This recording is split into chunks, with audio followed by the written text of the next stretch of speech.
Hello दोस्तों।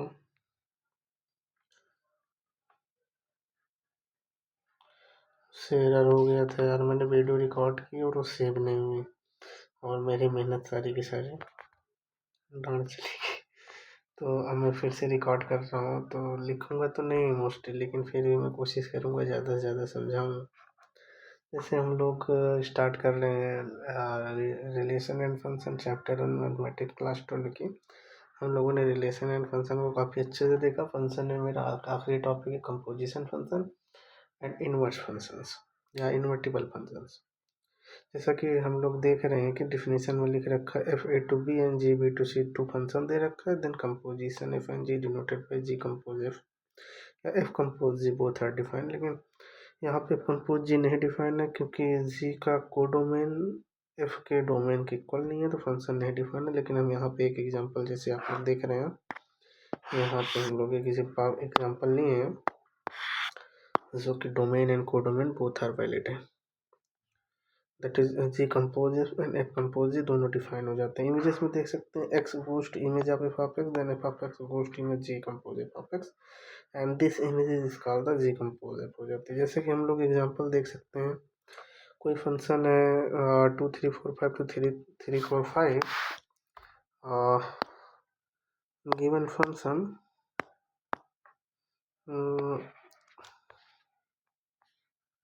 Given function 2 3 4 5 3 4 5 9 and another function g 4 3 5 2 7 4 5 11। To function दिया गया है, एफ एन जी डिफाइन किया गया है। F2 3 F3 4 F सब जैसा कि हम लोग देख सकते हैं, this function this define this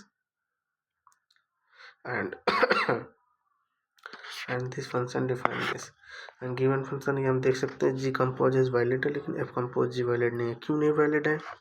कि एफ कंपोज जी के लिए जी डोमेन कोडोमेन, अंदर फंक्शन ये डोमेन कोडोमेन ये इसके इक्वल होना चाहिए, जो कि नहीं है, तो फंक्शन नहीं डिफाइन है।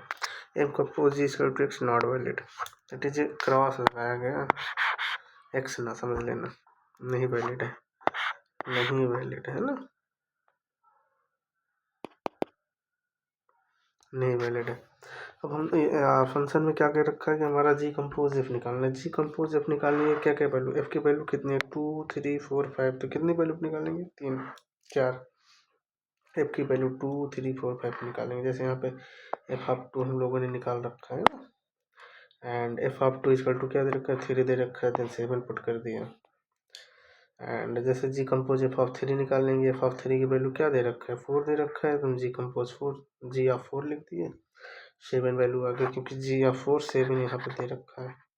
Another g compose f at a 4 x equal to 4 की वैल्यू रखेंगे, then f compose f function की वैल्यू एट अ 4 पे क्या दे रखी है 5 दे रखी है, देन हम यहाँ पे जी कंपोज 5 रख देते हैं, 11 आ जाता है। सिमिलर एट अ 5 निकालेंगे तो एफ कंपोज 5 एफ 5 की वैल्यू क्या दे रखी है, एफ 5 की वैल्यू क्या दे रखी है, 5 की वैल्यू अपनी 7 दे रखी है ना, एफ 5 ओ सॉरी 5 दे रखी है, वैल्यू ऑफ एफ 5 इज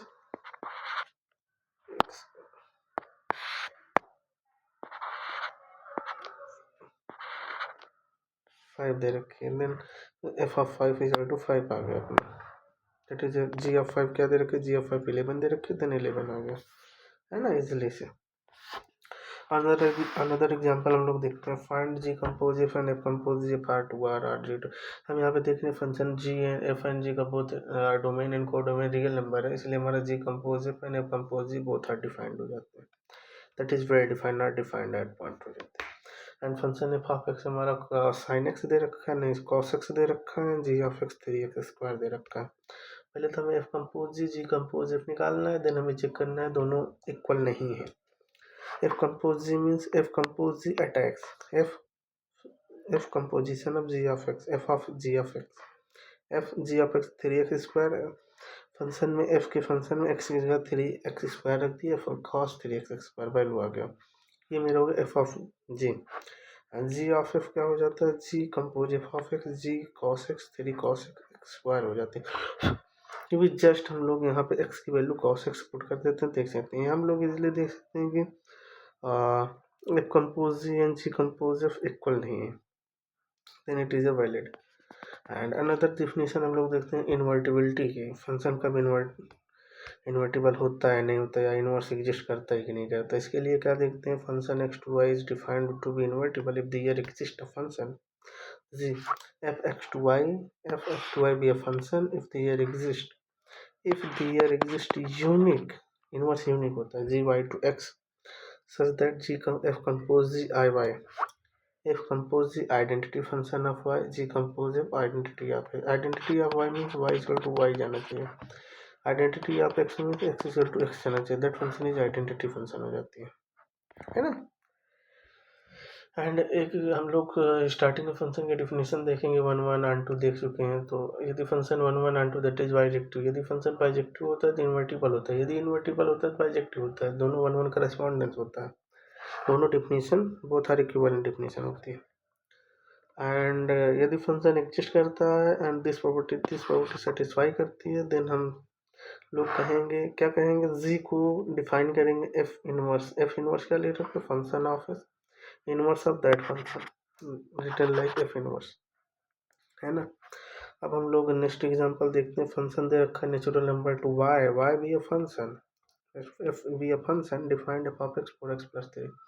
यहाँ हम लोग इजीली देख रहे हैं कि जो हमारा y है, y हमारा क्या डिफाइन कर, कोडोमेन तो है ही एज वेल एज रेंज भी है, क्योंकि y वही नेचुरल नंबर से आ रहा है, y four X plus three, Y भी हमारा नेचुरल नंबर से ही आ रहा है, लेकिन वो नेचुरल नंबर जो कि फोर एक्स प्लस थ्री जैसे फंक्शन जहाँ पर डिफाइन है, जो जो वैल्यू ये लैंड करेगी नेचुरल नंबर पे, वही हमारा नेचुरल नंबर y हो जाता है। y is a subset of natural number and this value land at y, that is codomain and range. हम लोग इसके रिमार्क देखे थे, पहले पढ़ रहे थे कि कोडोमेन एंड रेंज इक्वल हो जाता है, हमारा फंक्शन अनटू हो जाता है। चेक करने के लिए क्या रखा, F is invertible, function onto हो जाता है, अनटू हो ही गया by definition of codomain and range. And one one check कर लेते हैं, वन वन चेक करने की प्रॉपर्टी क्या हो जाती है, F of X one equal to F of X two if and only if X one equal to X two, या F of X one not equal to F of X two then X one equal to. चाहे आप लोग इससे check कर लें, चाहे इस definition check कर लें, चाहे इस डिफिनेशन चेक कर लें, दोनों वन वन की प्रॉपर्टी शो करता है। तो easily one one and unto हो गया, यदि वो function one one and unto हो जाता है तो इन्वर्टिबल हो जाता है। और आखिरी में हमारा क्वेश्चन दे रखा है इनवर्स भी फाइंड करना है। इनवर्स फाइंड करने की बेसिक सी ट्रिक होती है, जैसे F of X four X plus three दे रखा है या कोई फंक्शन, देन हम लिख लेंगे Y equal to four X plus three, and जो एक्स, जैसे यहाँ पे x इंडिपेंडेंट है, f डिपेंडेंट है ना, जैसे y डिपेंडेंट है किस पर, x पे, तो जस्ट इसका रिवर्स करेंगे, x डिपेंडेंट बनाएंगे, y को इंडिपेंडेंट बनाएंगे, और फंक्शन डिफाइन कर देंगे कहाँ से, G Y to N B by G Y equal to Y by minus three by four. हम लोग इजिली से देख सकते हैं कि ये फंक्शन वेल डिफाइंड है एज वेल एज, या इजिली कंडीशन मतलब है, तो इसे भी one one and to check कर लो, इन्वर्टिबल हो जाता है, दैट फंक्शन इनवर्स हो जाती है। ये तो हम इजिली से चेक कर सकते हैं, एफ कंपोज आइडेंटिटी वाई आना चाहिए and G compose identity of natural number आना चाहिए। यदि ये सेटिस्फाई हो जाता है तो हम पता कर देंगे भैया ये इन्वर्टिबल है या इनवर्स, तो ये एग्जिस्ट हो जाएगा, एफ का inverse, F inverse define like this, ऐसे डिफाइन कर देंगे, ये फंक्शन इनवर्स हो जाता है अपना। और हम लोग देख सकते हैं एफ कंपोज जी वाई हो जाती है, एफ कंपोज जी वाई क्या है मेरा, Y minus three by four, F क्या था, फोर एक्स प्लस थ्री, तो एक्स की जगह हम रख देंगे इसको,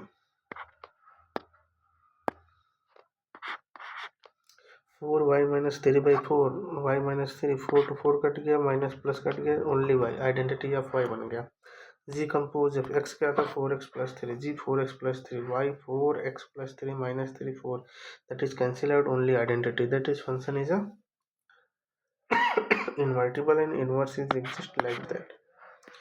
अब हम लोग नेक्स्ट एग्जांपल की ओर बढ़ते हैं, जैसे आप मिसलेनियस एग्जांपल आप लोग को पता ही होगा, क्योंकि 11 में आप लोग मैथ पढ़े हैं, तो एनसीईआरटी से पढ़ने का एक फ़ायदा ये रहता है कि तुम पहले एक्सरसाइज थ्योरी पढ़ो, एक्सरसाइज लगाओ, एग्जांपल लगाओ, देन मिसलेनियस एक्सरसाइज लगाओ। मिसलेनियस बहुत अच्छा क्वेश्चन इसमें होते हैं, मतलब अच्छी जगह से पूछे जाते हैं, एग्जाम में तो आने ही आने, तो ये ज़रूर लगाया करो। तो हम लोग अब मिसलेनियस की ओर बढ़ते हैं, जैसे हमारा फर्स्ट मिसलेनियस एग्जांपल है कि यदि R1 R2 इक्विवेलेंस है, वही इक्विवेलेंस मतलब रिफ्लेक्सिव सिमेट्रिक ट्रांसटिविटी सेटिस्फाई करना चाहिए इन अ सेट ए, कोई सेट ए है, then R1 intersection R2 again equivalence relation हो जाता है, हमें शो करना है। इक्विवेलेंस की मैंने डिफिनेशन लिख रखी है, reflexive symmetric transitivity that property satisfy, then the relation is said to be I scar the equivalence relation given that R1 R2 are equivalent है, R1 R2 हमारे दोनों equivalence relation है on a set A पर, then show that R1 intersection R2 is also an equivalence relation on a set A। Equivalence relation का मतलब जैसे कि हमें पता है कि equivalence for all A belongs to A comma A belongs to R exist करना चाहिए। तो फॉर ऑल ए, एक ए बिलोंग्स टू एलिमेंट ले लेते हैं, then A comma A and A comma A belongs to R1 R2, क्योंकि R1 भी equivalence relation है, R2 भी इक्विवेलेंस रिलेशन है। यदि दोनों में से ही आ रहा है, then जाहिर से यदि कोई एलिमेंट दोनों से आ रहा है, ए एंड बी से आ रहा है, तो वो एलिमेंट ए इंटरसेक्शन बी से भी आएगा, है ना। Then A comma A also belongs to that element, है ना। A comma A belongs to R1 intersection R2. This property is a reflexive trans symmetric property क्या होती है, A comma B, if A comma B belongs to R1 intersection R2, that is R1 A comma B belong R1 and A comma B also belongs to R2, then क्योंकि R1 and R2 हमारा equivalence है, तो B comma A also equivalence relation में तो ट्रांससिमेट्रिविटी satisfy करेगी, it is B comma A belongs to R1 and R2। यदि कोई element दो सेट से आ रहा है, दो नॉन इम्पीटी सेट से आ रहा है, वो एलिमेंट जरूर से उसके इंटरसेक्शन से आएगा, दिस प्रॉपर्टी, उसी प्रॉपर्टी से हम लोग लिख दिए कि B comma A also R1 intersection R2। This property is the transitivity in symmetrivity, symmetric property हो गई। ट्रांसटिविटी के लिए क्या देखते हैं कि यदि ए comma B and B comma सी आ रहा है, तो ए कामा सी भी होना चाहिए, और ए comma B R1 intersection R2 से मीन्स इसका मतलब क्या हुआ, A comma B as well as A comma B R1 as well as R2 से आएगा, और बी कामा सी आ रहा है तो B comma C R1 as well R2 से आएगा, क्योंकि R1 and R2 both are equivalence relation है ना। इसका मतलब है कि ए कामा बी यदि R1 से आ रहा है, बी कामा सी R1 से आ रहा है, तो ए कामा सी भी R1 से आएगा, and A comma C belongs to R1 and R2 से हो जाती है, imply that A comma C that element, है ना। This property satisfy, then we can say that we have to show that, हम लोगों ने शो कर दिया कि define equivalence relation R1 intersection R2 is an equivalence relation on A। Another next example हम लोग देखते हैं, let R be a relation on a set A of ordered pair of positive integer x। कोई relation define किया गया x comma y R U comma B if and only, ये important है,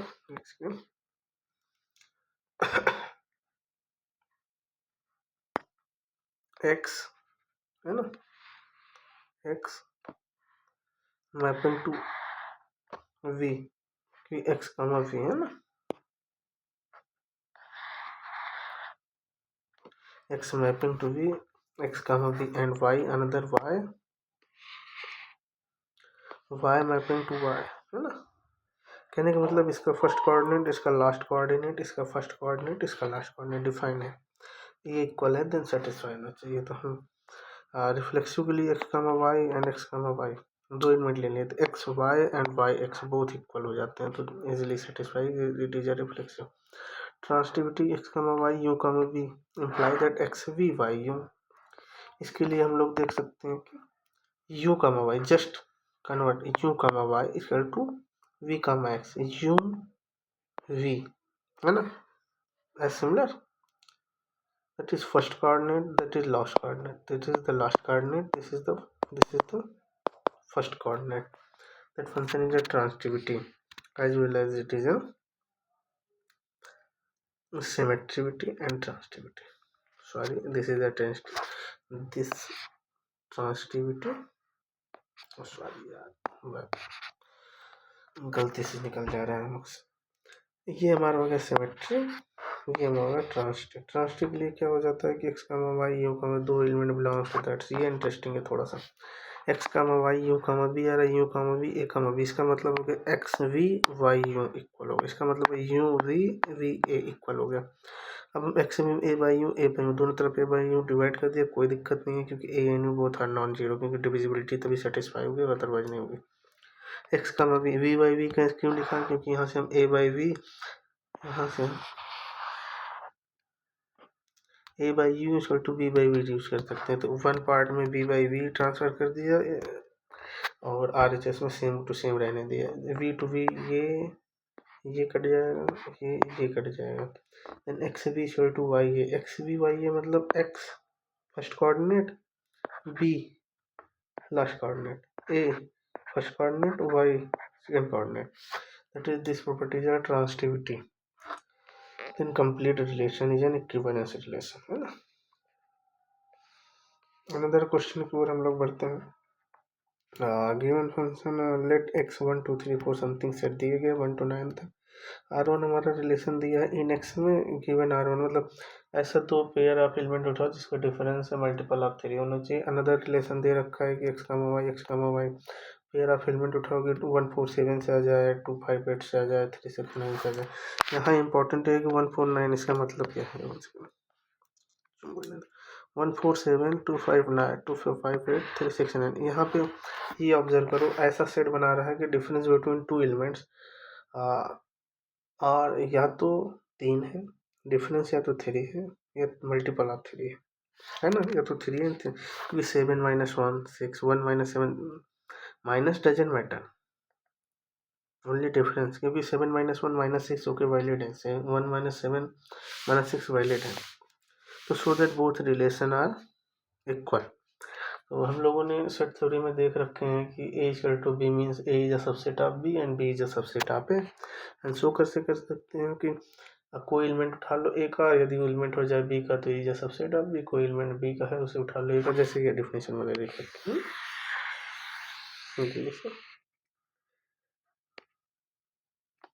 इसलिए डिफिनेशन ले रखी है तो शो कर सकते हैं। अब हम नेक्स्ट की ओर बढ़ते हैं, शो करते हैं R1 is a subset of R2, X comma Y belongs to R1। R1 क्या डिफाइन कर रखा है, difference of that set is multiple difference of that set is multiple by 3, मतलब डिविजिबल बाई 3, मतलब एक्स माइनस वाई डिवाइड 3 से कर रहा है तो 3 से मल्टीपल ही कर लो। अब यार कोई नंबर या तो डिविजिबल बाई 3 है तो ये मल्टीपल ऑफ 3 तो होगा तभी तो डिविजिबल हो जा रहा है, ये कट जा रहा है, जाहिर सी बात कोई नंबर डिविजिबल है तो मल्टीपल हो ही जाएगा, multiple of 3 and multiple of 3 है तो वन ऑफ देम या इसमें वन ऑफ देम में आएगा ही आएगा, है ना। किसी में आ रहा है मतलब R2 से आ रहा है, that is X minus Y belongs to R2, that is R1 is a subset of R2 and R2 is a subset of R1 के लिए X comma Y belongs to R2, इसका मतलब होगा difference between two elements at least या कम से कम, मतलब ये तो 3 हो गया तो 3 मल्टीपल ऑफ 3 होगा according to R2 that set, है ना। देन आल्सो मल्टीपल ऑफ 3 है तो R1 से आएगा, R2 is a subset of R1 from 1 1 2 we say that R1 is equal to what, एक एंड 2 से हम कह सकते हैं कि R1 is equal to R2। हमें पता है यार ऐसे पढ़ने और पढ़ाने में मज़ा नहीं आ रहा, लेकिन मैं क्या करूँ, मैंने वीडियो बनाया था और सेव भी नहीं हुआ और फिर मुझे फिर से बनाना पड़ रहा है, तो फालतू मेहनत करनी पड़ रही है। आप लोगों को भी सही से समझ आ नहीं रहा होगा, फिर भी कोशिश करो यार, नेक्स्ट वीडियो में अच्छे से बताएंगे फिर आपको आगे से। हमने एक फंक्शन डिफाइन कर रखा है कि हमने क्या बेसिकली बुक ने एक क्वेश्चन दे रखा है, एक्स टू वाई कोई फंक्शन डिफाइन कर रखा है और आर हमारा रिलेशन डिफाइन कर रखा है ना, relation R in X given by R A comma B F H B. So करना इज इक्विवेलेंस रिलेशन, कहने का मतलब कोई element A comma B R से आएगा यदि एफ एच बी हो जाएगा। अब यार कोई भी element A comma A belongs to R ही आएगा ना, क्योंकि फंक्शन की value A F of A equal हो जाएगी, तो रिफ्लेक्सिव हो गया, रिफ्लेक्सिव तो हो गया। एंड मेरा अब symmetricity A comma B R से आ रहा है, that is F of A equal to F of B by definition, F of A F of B, है ना, F of A equal to F of B and second F of A B है तो B equal to F A, कोई दिक्कत नहीं, दिक्कत है। Then F B equal to F A means B comma A belongs to R, B A comma B belong कर रहा है एंड बी कामा ए कर दिया तो क्या होगा मेरा, इजली हो गया मेरा सिमेट्रिसिटी हो गया। ट्रांसिटिविटी के लिए क्या है कि ए कामा बी आर से आ रहा है, एफ ऑफ ए बी हो गया है ना, and B comma C R से आ रहा है, एफ ऑफ ए छोटे पाप C, use property like that, है ना, F A B F B then F A equal to F C and A comma C belongs to R, that property easily satisfy हो जाती है। Next exercise हम लोग देखेंगे, find the number of all, अरे number of all one, कोई भी सेट दे रखा है इम्पिटी, मतलब नॉन इम्पिटी फाइनाइट सेट दे रखा है, उसके नंबर ऑफ वन फंक्शन अगर फाइंड करना हो तो डिफिनेशन तो पता ही है, F of X one F of X two X one equal to X two होना चाहिए, मतलब यदि वन वन पे जा रहा है F N one one equal to N two होना चाहिए ना, फंक्शन इक्वल होना चाहिए। इसके हम तो मैपिंग करके भी देखें कि ये दो पॉसिबिलिटी देखें, ऐसे हमारे पास 6 पॉसिबिलिटी हो सकती है। कैसे हम निकालेंगे, कोई सेट ए का उठा ले 1, है ना, मान लो 1 उठा ले, 1 की कितनी पॉसिबिलिटी है, 1 1 के साथ मैप हो सकता है, 2 के साथ हो सकता है, 3 के साथ हो सकता है, मतलब 1 1 2 3 सबके साथ मैप हो सकता है, कोई दिक्कत नहीं है। एंड कोई से 2 उठाते हैं, 2 बचा कितना 1, तो वो एक जगह मैप हो गया, उस 2 की पॉसिबिलिटी कितनी बचेगी 2, ये तो यहाँ मैप हो सकते हैं, कोई भी नंबर हो सकता है, 1 2 के साथ हो गया तो 1 2 1 और 3 की पॉसिबिलिटी बनती है, 3 के पास ओनली 1 पॉसिबिलिटी बनती है। और total number of one function find करने के लिए 1 इक्वल टू मल्टीप्लाई कर देते हैं, किसे मल्टीप्लाई कर देते हैं, ये जितनी पॉसिबिलिटी बनती है उसे मल्टीप्लाई कर देते हैं, देन यूज कर लेते हैं इजीली से, है ना। हम लोग नेक्स्ट क्वेश्चन देखेंगे, कोई हमारा सेट दे रखा है 1 2 3, हमें शो करना है कि नंबर ऑफ रिलेशन कंटिन्यू 1 2, ऐसा रिलेशन जो कि दिस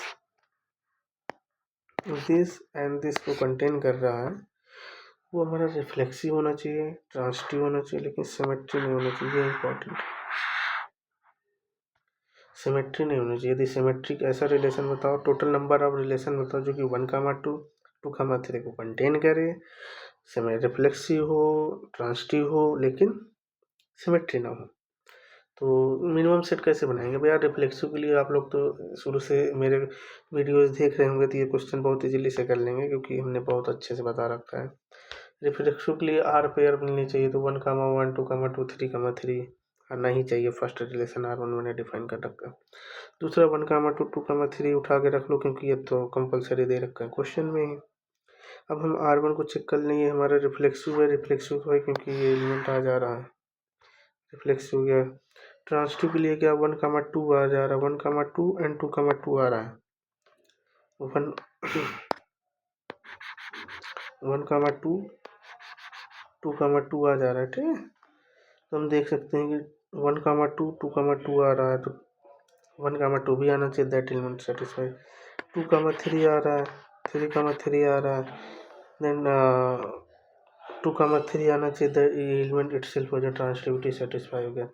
सिमेट्री कहाँ नहीं है, 2 कामा 3 आ रहा है, क्या 3 कामा 2 कहीं दिख रहा है, नहीं दिख रहा है, ये सिमेट्री तो नहीं हो गया। तो पहला रिलेशन तो ये हो गया अपना। सेकेंड रिलेशन डिफाइन कर लेते हैं, यदि हम सेकेंड में इसमें क्या मिसिंग है, 2 कामा 1 मिसिंग है, 2 कामा 1 यदि इंट्रोड्यूस कर लेते हैं, 1 कामा 2 2 कामा 3 2 कामा 1, देन ये ट्रांसिटिविटी और रिफ्लेक्सिविटी सेटिस्फाई कर जाएगा, लेकिन सिमेट्रिक नहीं करे जाएगा क्योंकि सिमेट्रिक ये नहीं है, ये एलिमेंट इसका symmetric that is 3 comma 2 does not belongs to R2, इसीलिए हमारे पास सिमेट्री नहीं है, लेकिन रिफ्लेक्सिव ट्रांसिटिव हो जाता है। लेकिन क्वेश्चन के हिसाब से एक वैलिड रिलेशन ये भी बन जाएगा, एज सिमिलर एक वैलिड रिलेशन ये बन जाएगा, चेक कर सकते हैं जल्दी से। हम लोग इसे होम सोल्यूशन है, लेकिन इसे समझने के लिए हम होमवर्क दे ले रहे हैं, सोल्यूशन दिया लेकिन इसे आप लोग समझ के कर लीजिएगा। तो हम लोग नेक्स्ट क्वेश्चन की ओर बढ़ते हैं। So that the number of equivalence relation in the 1 2 3 containing 1 का, अरे सेम ही है यार, मतलब इसमें क्या दे रखा था कि रिफ्लेक्सिव ट्रांसिटिव नॉट सिमेट्रिक है, इसमें इक्विवेलेंस रिलेशन शो करना है, हमें शो करना कोई सेट दिया है, 2 एलिमेंट दिया है, एलिमेंट हमारा इस टाइप का है, दिस एंड दिस, इन दोनों एलिमेंट को कंटेन करने वाला कितने इक्विवेलेंस रिलेशन पॉसिबल है ये बनाना है। मुझे बता ही देता हूँ, मैं तो एक्सरसाइज देने वाला था। R1 है फर्स्ट मिनिमम, सबसे मिनिमम टू मिनिमम बताओ, मिनिमम के लिए इक्विवेलेंस के लिए रिफ्लेक्सिव के लिए मेरा तीनों चाहिए, ये पेयर तो फिक्स है, और मिनिमम के लिए ये दोनों एग्जिस्ट करने चाहिए, अब हम रिफ्लेक्सिव हो गया, ट्रांसिटिव एंड सिमेट्रिविटी चेक करें। फर्स्ट सिमेट्रिविटी चेक करने के लिए 1,2 है, 2,1 है, वैलिड है। ट्रांसिटिविटी हो गया, सॉरी सिमेट्री हो गया। ट्रांसिटिविटी के लिए क्या देखेंगे, यदि 2,2 है, 2,1 है, 2,1 है, हाँ है, 1,2 है, 2,2 है, 1,2 है, ट्रांसिटिविटी सेटिस्फाई हो गया, मतलब ये रिलेशन वैलिड है according to question. Another relation, extra pair कितने बचे हमारे पास, 2,3 बचा हुआ है ना, 3,2 बचा हुआ है, 1,3, 3,1 बचा हुआ है। इसके लिए हम एक R2 रिलेशन यदि 2,3 इंट्रोड्यूस कर लेते हैं तो ट्रांसिटिविटी के लिए सिमेट्रिविटी के लिए 3,2 सेटिस्फाई कराना चलेगा। लेकिन यदि ये दो ही एलिमेंट ऐड करके एक रिलेशन बनाते हैं तो ये हमारा ट्रांसिटिविटी की प्रॉपर्टी नॉट सेटिस्फाई नहीं करेगा, क्योंकि 1,2 उठा लें एंड 2,3 उठा लें, बिलोंग्स टू R2, ये एलिमेंट हटा देते हैं ट्रांसिटिविटी के लिए, ये एलिमेंट हटा देते हैं ट्रांसिटिविटी के लिए, ओनली ये दोनों पेयर उठा लेते हैं, ये दोनों पेयर उठा लेते हैं, है ना। Then 1,3 does not belongs to R2, ये हमारा रिफ्लेक्सिव नहीं होगा। फिर 1 एलिमेंट ऐड कर दें, ये रिफ्लेक्सिव हो जाता है। Only 1 relation, this and this, only 2 relation हो जाते हैं, 1 एंड 2 को कंटेन करने वाला, जो कि इक्विवेलेंस रिलेशन बनाते हैं। अब नेक्स्ट क्वेश्चन की ओर बढ़ते हैं, जो कि इंटरेस्टिंग है। हमें ये दे रखा है भैया, आइडेंटिटी फंक्शन दे रखा है natural number to natural number में, एंड आई एन एक्स से डिफाइन कर रखा है। हमें पता है यार, ये तो आइडेंटिटी फंक्शन तो 1 1 ऑन 2 होता है, 1 1 ऑन 2 हो जाता है तो बाइजेक्टिव भी हो जाता है, लेकिन हमें ओनली शो करना था 1 1। ये I N is a 1 1 function, invertible है, इन्वर्टिबल फंक्शन 1 1 ऑन 2 तो होता है, that is function is 1 1। For on 2 के लिए अनदर फंक्शन देख रहा है, I N I two define express 2 से डिफाइन कर रखा है ना। ये चेक करना है, अंटू तो नहीं होने वाला, हम लोग बहुत अच्छे से देख चुके हैं ऐसे क्वेश्चन को, बस नोटेशन में थोड़ा बहुत प्रॉब्लम होगी तो होगी, बाकी तो ऐसे फंक्शन बहुत देखे हैं हम लोग पिछले वीडियोज में। जैसे y इक्वल टू 2x देख लिया, x इक्वल टू y/2, मतलब अगर कोडोमेन के या रेंज के ऐसे एलिमेंट उठा लें 3 5 7 समथिंग करके, जो कि डिविजिबल नहीं है, तो उसकी प्रीमियस तो मिलेगी ही नहीं, क्योंकि एक ऐसा एलिमेंट ही आ रहा है जो कि डिविजिबल कर जाए ना, मिलेगी नहीं। तो जैसे फंक्शन है, जैसे 3 उठा लिया, अब F of X equal to 2x, sorry F of X equal to 2x, और ये फंक्शन मैंने 3 ले लिया, x 3/2। अब नेचुरल नंबर में इंटीजर कहाँ, इंटीजर में भी एग्जिस्ट नहीं करता है, तो ये तो रेशनल नंबर है, 3/2 कहाँ एग्जिस्ट करेगा, एग्जिस्ट नहीं करता, फंक्शन अनटू तो नहीं होने वाला। अनटू की डिफिनेशन बने रखी, for all y belongs to n there exist x belongs to natural number such that F of X equal to y, है ना। देन फंक्शन कंप्लीट, ये हमारा अनटू तो नहीं होगा। आखिरी क्वेश्चन देखते हैं हम लोग, इंटरेस्टिंग है, मज़ा आ जाएगा देखने में। दो फंक्शन दिए गया 0 से π/2 में डिफाइन करके, sign X and cos x. हमें पता है यार कि 0 से sign X and cos x का ग्राफिक्स हमने बना रखा है, उसे चेक करने से पहले हम लोग पहले ग्राफ देख लेते हैं। ये हमारा साइन एक्स का ग्राफ है ना। ये क्या है मेरा रेड वाला, रेड से बना लो ना फिर। ये मेरा साइन एक्स का ग्राफ है। साइन एक्स का ग्राफ कैसे जाता है, दिस, मतलब साइन एक्स साइन 0 0 होता है, साइन π/2 मैक्सिमम होता है, तो मैक्सिमम वैल्यू कितनी अटेंड करनी चाहिए, 1, दिस वैल्यू इज 1, है ना। और cos x अगर आप कैसे होता है, cos x this blue line से जो ड्रा किया गया cos x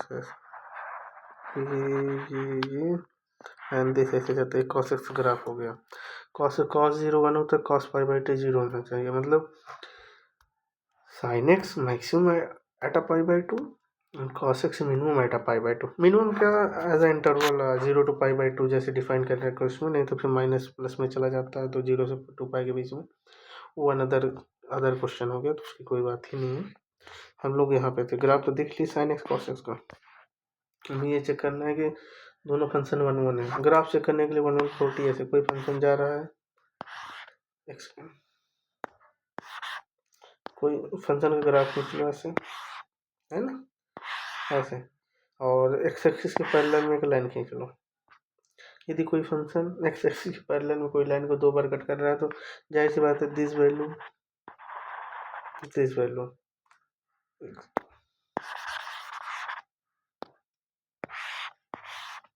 like that function ऐसे वर्क कर जा रहा है, ठीक है। देन एक्स एक्सिस के पैरेलल में लाइन खींच लो। It is clear that this and this function की वैल्यू तो सेम है, F of x1 F of x2 and this labelling as x1 and this labelling as x2। F of x1 F of x2 same है लेकिन x1 not equal to x2 है, और like that ऐसे function draw करते x axis की line के this and this function की value same है क्योंकि ऊपर पॉजिटिव हो जाए लेकिन दोनों वैल्यू डिफरेंट है। कहने बोला ग्राफ खींचो, वाई एक्स एक्स के पैरेलल में लाइन खींच दो, ड्रॉ कर दो, और यदि लाइन इंटरसेक्ट कर रही है ओनली 1 पॉइंट पर देन फंक्शन 1 1 हो जाता है। यदि 2 पॉइंट पर कट कर रही है तो फंक्शन 1 1 नहीं होता है। जैसे हमारा साइन एक्स है, साइन एक्स 0 से π/2 में, 0 से π/2 ग्राफ ये ऐसे जा रहा है ना। यहाँ पे फंक्शन हमारा मैक्सिमम अटेन करता है। यदि कोई भी लाइन खींचते हैं ऐसी ओनली 1 पॉइंट पे काटेगा। 0 से π/2 में, आगे ना देखो, 0 से π/2 इसमें ज़्यादा अच्छा समझ आएगा। जूम करते हैं 0 से π/2। यदि हम कोई भी लाइन ऐसे खींच दें 0 से π/2 के बीच में, ओनली 1 पॉइंट पे कट कर रहा है तो फंक्शन इज 1 1 हो गया। ऐसे सिमिलर यदि हम cos x के लिए देख लेते हैं, ये 0 ये π/2, कोई भी line x axis only 1 point पे कट करता है तो दोनों फंक्शन हमारा कंटिन्यूस का यूज करती है, मतलब दोनों फंक्शन 1 1 हो गए। और डायरेक्ट फार्मूलाज फिर देख सकते हैं कि F of x1 F of x2 sine x1, अब जैसे हम ग्राफ से भी देख सकते हैं और यह भी हम जानते हैं कि साइन x1 x2 की वैल्यू 0 से π/2 के इंटरवल इक्वल तो होती नहीं है। Then x1 equal to x1 not equal to sorry then function is sorry हाँ, if of x1 not equal to f of x2 imply that x1 not equal to x2 then function is 1 1, as similar function g cos x is also 1 1। And हम check कर सकते हैं f plus G जो sine X and cos X होता है, f plus G X define किया ना, f plus G X sine X and cos X and like that f plus G define है, शो करना है this function is not 1 1।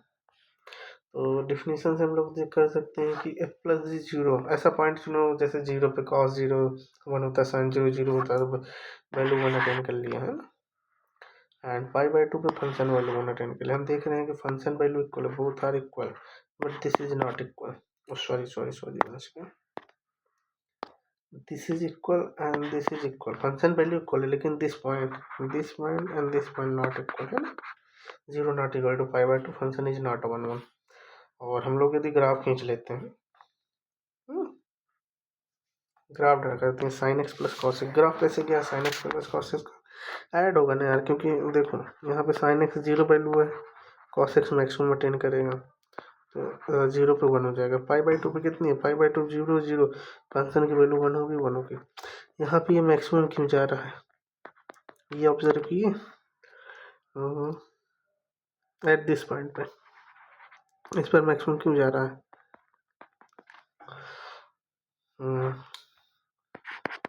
F of x H of x हम define कर लेते हैं, H of x जो sine x plus cos x. हमें ये देखना है कि फंक्शन क्यों मैक्सिमम जा रहा है ना। और डेरिवेटिव से भी देख सकते हैं हम लोग, उसमें देखेंगे नेक्स्ट चैप्टर में एप्लीकेशन ऑफ डेरिवेटिव, देन हम लोग अच्छे से देखेंगे कि फंक्शन कहाँ मैक्सिमम मिनिमम अटेन करें। लेकिन हम यदि फंक्शन की वैल्यू से देख लें, ऐसी वैल्यू ढूंढो जो कि sine x cos x add करने पे मैक्सिमम चला जाए, π/0 से π/2 बीच में। यदि दोनों वैल्यू इक्वल कब होती है, यदि हम π/4 पे निकाल लें वैल्यू, साइन π/4 कितना होता है,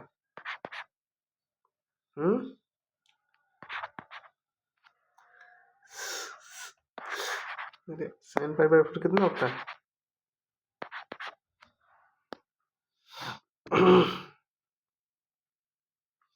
1/√2 cos π/4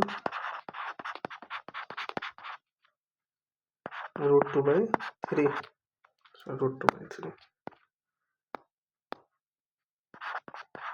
है ना। Sine 0 sine 33/2 sine 45 1/√2 sine 60 √2/3 and cos sine 91 होता है, जस्ट रिवर्स होता है मैपिंग। जैसे साइन कॉस थीटा थीटा यदि एंगल हम लिखें,